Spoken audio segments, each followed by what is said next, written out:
নমস্কার। আর একটা interesting video নিয়ে চলে এলাম।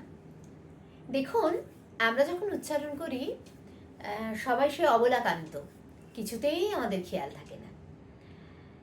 আমরা সবাই জানি, সবাই চেষ্টাও করি, বিশেষ করে যারা আবৃত্তি নিয়ে কাজ করি, যারা কবিতায় চর্চায় থাকি, তাদের কণ্ঠে এই ধরনের ভুল হলে ভীষণ কানে বাজে। যেমন ধরুন,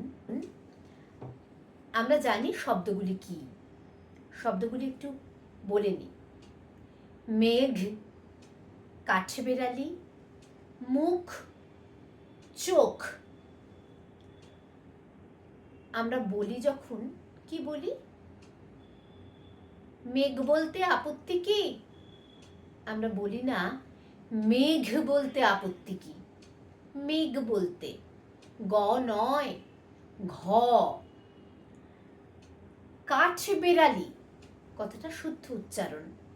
হ্যাঁ, নজরুল ইসলাম কিন্তু রয়ের জায়গায় র অর্থাৎ বয়শূন্য র লিখেছেন।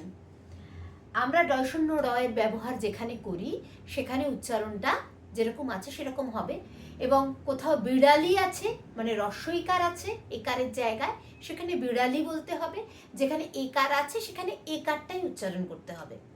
যে কবিতায় যে উচ্চারণের বানানটা যেটা রয়েছে সেটাই যিনি কবি প্রয়োগ করেছেন, আমাদের চলতি কথা। তাই এখানে যেটি বানান আছে সেটি আমরা অনুসরণ করবার চেষ্টা করি। তবে যেটা কমন ভুল করি, সেখানে কাঠবেড়ালি ঠ বলি না, কাঠবেড়ালি, কাঠবেড়ালি বলি। কিন্তু কাঠবেড়ালি বলে কোনো কথা হয় না, উচ্চারণটা কাঠ, কাঠের চেয়ার, কাঠের টেবিল, ঠিক আছে? সেই কাঠ, ঠ, ঠক ঠক, ঠাকুমা, ঠাকুর, সেই ঠ অর্থাৎ এখানে কাঠ বেড়ালি, ঠিক আছে? মুখ এবং চোখ খুব কমনলি আমরা মুখ ক বলি এবং চোখ ক বলি, শুনতে ভীষণ ভীষণ খারাপ লাগে।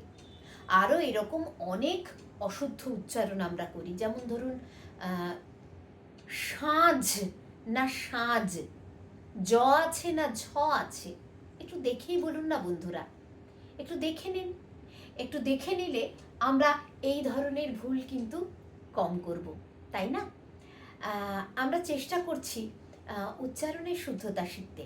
আমাদের আবৃত্তির পাঠশালা এই সিরিজে যে সমস্ত বন্ধু সঙ্গে আছেন, প্রথম থেকে রয়েছেন, তাতে সকলকে আন্তরিকভাবে ধন্যবাদ জানাচ্ছি। এবং আজকের এই ভিডিওতে যারা নতুন দেখছেন সেই নতুন বন্ধুদের স্বাগত জানাচ্ছি। সবাই জানান দেবেন আপনাদের কেমন লাগছে। বারবার করে প্রতিটি ভিডিওতে একই কথা বলছি, কেননা সত্যি আমি জানতে ইচ্ছুক যে আপনাদের কেমন লাগছে, আপনাদের কোনো উপকারে আসছে কি আদৌ। এই কথাটি যদি জানতে পারি আমার উৎসাহ কিন্তু আরও বাড়বে। খুব ভালো থাকবেন, সঙ্গে থাকবেন, শেয়ার করবেন, সাবস্ক্রাইব করবেন আমার চ্যানেলটি। অনেক অনেক শুভেচ্ছা রইল। নমস্কার।